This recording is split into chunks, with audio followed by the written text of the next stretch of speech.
"Useless woman. If you're done cleaning, get out of here." It was Christmas, and I was thrown out into the snowy, freezing garden. Hey, it's cold. At least let me change my clothes. My body was covered in sweat from a day's worth of housework, and my wet clothes were rapidly stealing my body heat. There you go. From inside the house, my mother-in-law Nancy threw my bag, coat, and shoes outside with a look of annoyance. The front door and windows were locked from the inside, and I couldn't get back in. I felt like I was going to freeze to death. I had to do something. "My name is Mary, and I'm 50 years old. I work a part-time job as a cashier at a local supermarket. My husband Charles is a construction worker, and it's been 25 years since we got married. We've always lived in a small apartment, but a few years ago, our only son John moved out to go to college, and since then, the room has felt both bigger and lonelier. We were never financially well off, but we managed to send our son to college. Last year, he got married and moved to a condominium in the next town with his wife, Jessica, starting their life together. Around that time, Charles approached me and asked, 'What do you think about moving in with my mom?' After Charles's father, David, passed away from an illness about 10 years ago, Nancy has been living alone. Our apartment wasn't far from her house, so we would visit her once or twice a month to check on her. Nancy and her late 70s seemed to be doing well, but Charles said he wanted to be there to take care of her just in case. Given her age, Charles is an only child, and he seemed worried about his mother growing older, feeling a bit lonely since our son got married. I could empathize with Nancy's situation and agreed to Charles's offer to live together. Charles's childhood home had a garden, and although a bit old, it had enough rooms. A light renovation would make it spacious enough for the three of us to live comfortably. We didn't have enough money to build a new house, but we had enough saved up for the down payment on the renovation. The remaining cost could be covered by a loan through Charles's work connections. "We have to think about the future," Charles said. The renovation contractor known to us finished the job for less than the market rate, helping us save money.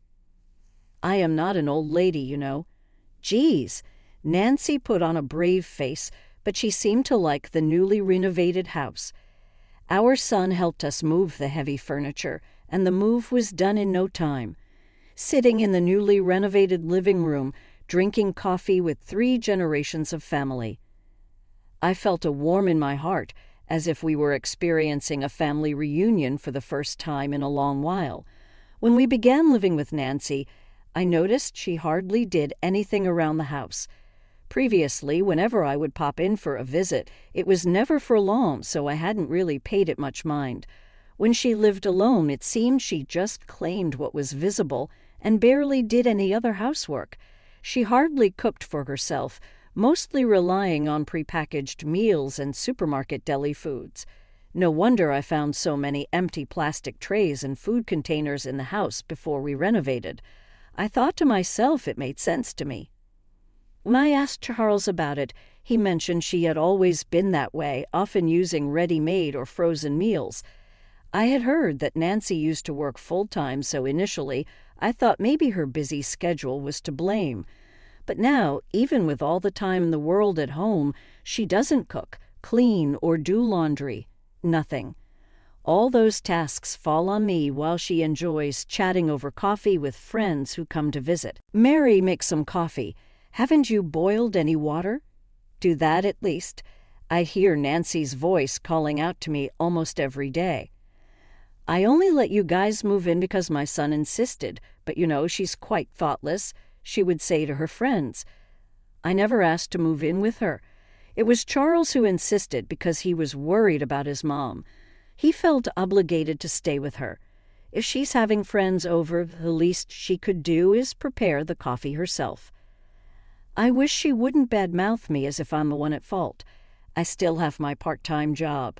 When I'm not working, I'm swamped with housework from dawn to dusk with no time for myself. Every day without fail, another friend of Nancy's drops by. At this rate, I wondered if there was even a need to live together. Being friends with Nancy, they seem quite alike.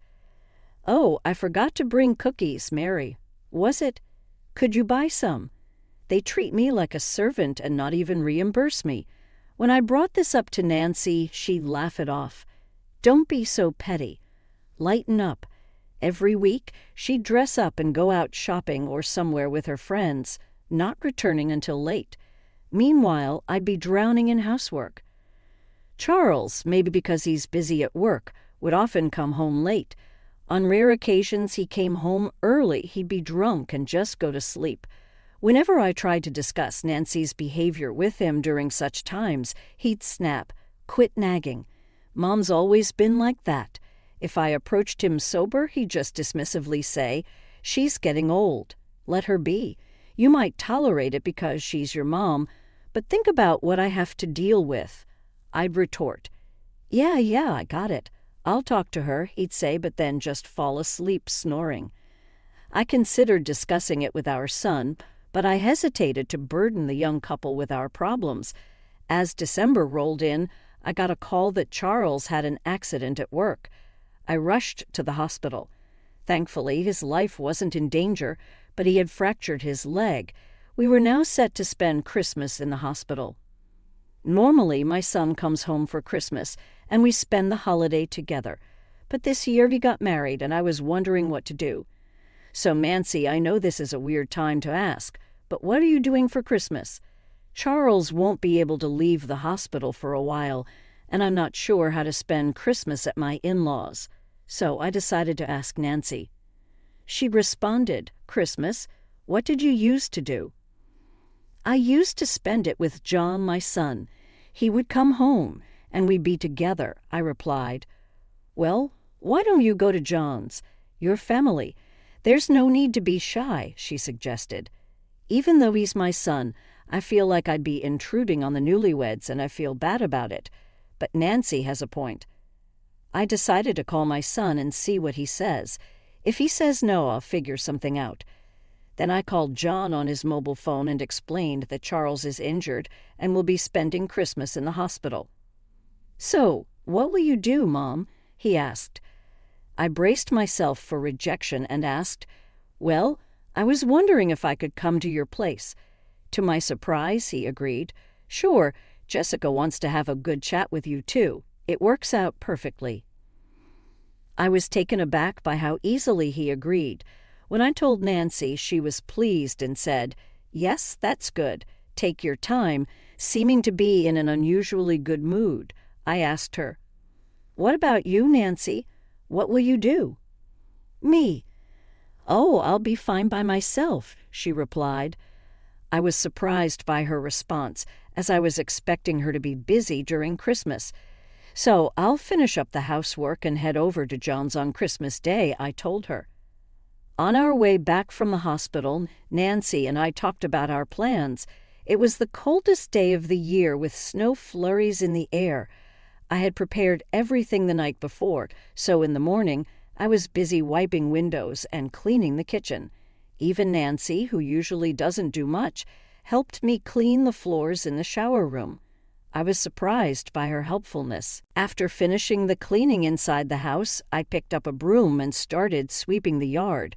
It felt warm when I first stepped outside, but as the day went on, it got colder. I planned to go inside to put on more layers, but when I tried to open the front door, it was locked. I walked around the house, but all the doors were locked. I wonder if Nancy forgot I was outside and locked the door. "Nancy, please open up." I called out to Nancy in a loud voice. "Are you still here?" "I thought you left a while ago." I heard Nancy's voice from inside. My sweaty body started to feel cold, and I couldn't stop shivering. "I haven't changed yet, and my luggage is still inside. Please, I'm begging you to open the door." I raised my voice in desperation. "Isn't the cleaning done already?" "Hurry up and go," Nancy said, while roughly throwing my rolling bag, shoes, and coats through the large window next to the front door. After that, no matter how much I screamed, there was no response from inside. With no other choice, I put on the cleaning sandals instead of my shoes, wrapped my coat around my chilled body, and walked to the bus stop. My son's condominium is about a 20-minute bus ride from my in-laws' house. "Mom, you're late. I was about to go pick you up because I was worried." My son greeted me at the entrance of his condominium after I pressed the intercom button on the first floor. "Mary, long time no see." I was greeted with a smile by my son's wife, Jessica, as she let me into the room. This is the first time I've seen Jessica since their wedding. She's a petite woman with a cute smile. "Mom, you look frozen. Did something happen?" I told my son about how I was locked out by Nancy while gardening. "Mary, go take a shower and warm up your chilled body first," Jessica said kindly. Her words touched my heart, and I felt like I was about to cry. "Thank you. I'll do just that," I said, and Jessica showed me to the shower room. As I took a warm shower, I could feel the warmth gradually returning to the core of my body and the sensation returning to my fingertips. It's been a while since I've taken such a leisurely shower. I felt a sense of peace that I had almost forgotten. Once I felt relieved, and the heart, things I had been through came flooding back. I started crying again after the shower. A meal was prepared. I'm not sure if it's to your liking, but please go ahead. Having a meal prepared for me without having to cook myself. It's been years since that last happened. I took a bite. Delicious. It was a nostalgic taste. "Jessica, you're a great cook," I complimented her. "Ah, I asked my mom for the recipe and practiced for today. I'm so happy." "Thank you," Jessica said with a shy smile. "It's been a while since I've had such an enjoyable meal." After the meal, I felt happy as I helped Jessica clean up the dishes. I didn't want to ruin the mood, but began to quietly talk about what happened at my in-laws' house. My son considerately asked Jessica to leave the room. He probably didn't want her to hear too much. After listening to my whole story, my son seemed to remember something and said, "By the way, Nancy didn't pay much attention to me when I was little, and she didn't seem too happy either. Come to think of it, we only took him to his grandparents' house when he was little. It seems it wasn't just because he got busy playing with his friends that he stopped visiting them.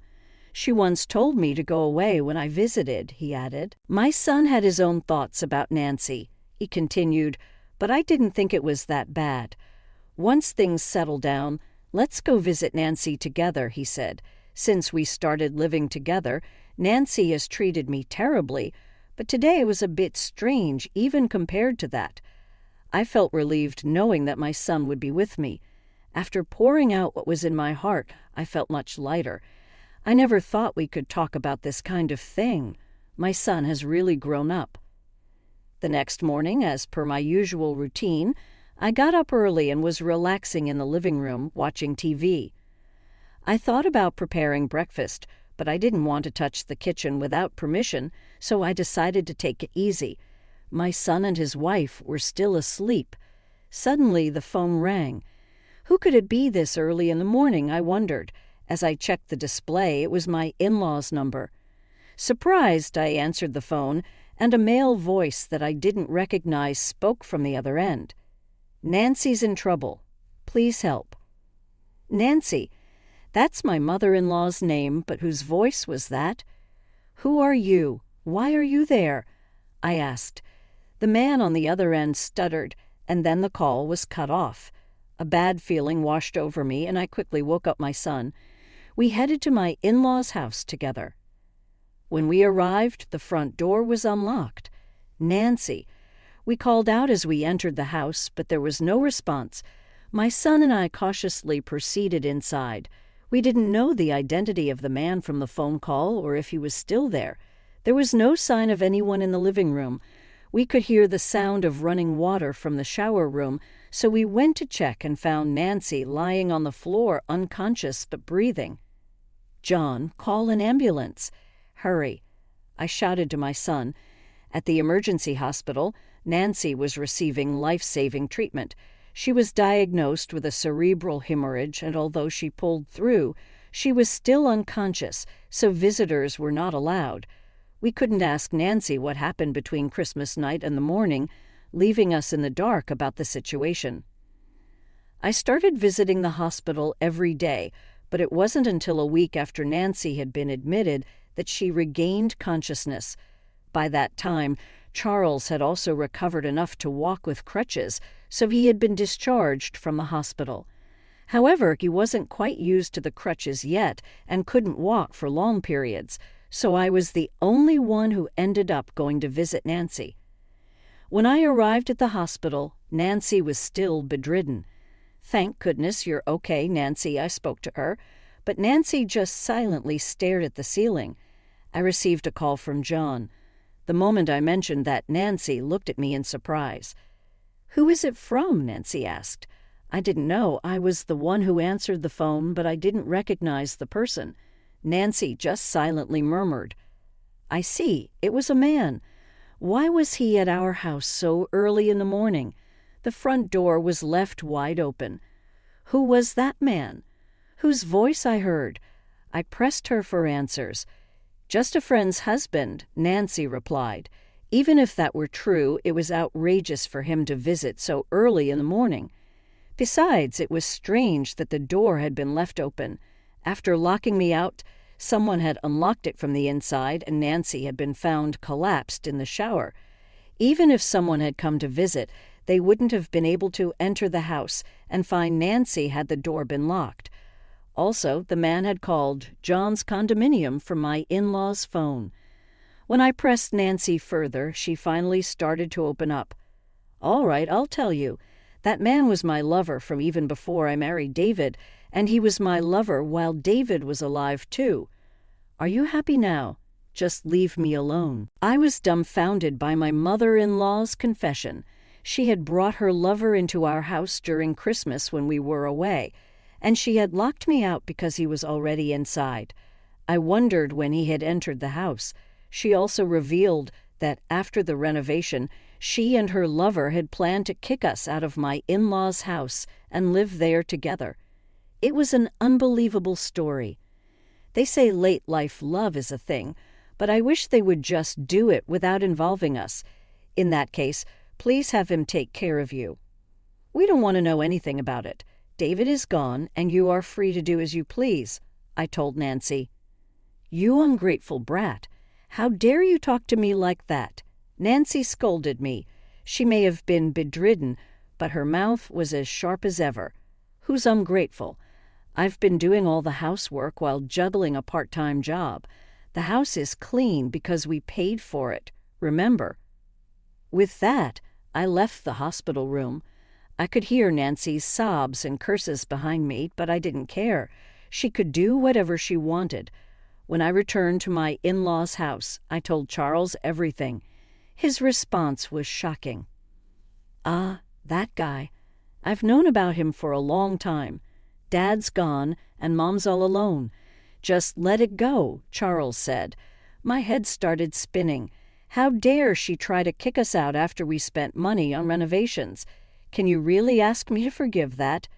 I was furious and yelled at Charles. "If Mom says so, we just have to put up with it," Charles said to me, but I couldn't even look him in the eye. "Fine. I can't live with you any longer. I'm leaving," I said, pushing him away. "Don't say that.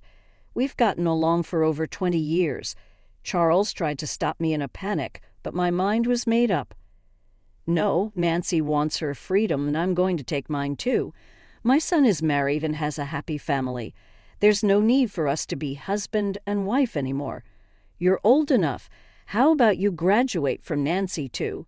I have no interest in a 50-year-old man who can't escape from being a mama's boy." Charles turned red and looked like he wanted to say something, but he was silenced by my words and said nothing.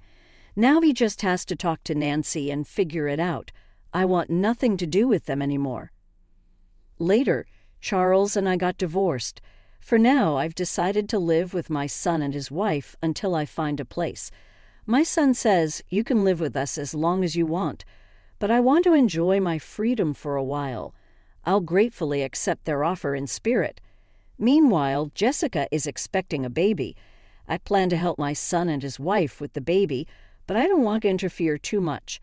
I'll wait until they ask for help. Enjoying the growth of a child is a privilege of the parents. Children grow up in the blink of an eye. I hope they cherish their time as a family. Nancy has been discharged from the hospital, but she's paralyzed and now lives in a wheelchair. I heard her lover was married, so she didn't want to make a big fuss. When Nancy collapsed, she didn't call an ambulance and instead called a number registered in her phone, which happened to be John's condo. The man disappeared without a word. All the friends who used to visit stopped coming, and her lover abandoned her. Now she can't move freely and lives a difficult life. Charles might be fired from his company because his broken leg hasn't fully healed, and he's no use in field work. I, on the other hand, have been promoted from part-time to full-time, and I'm about to find a new apartment. I'm looking forward to enjoying this second chapter of my life.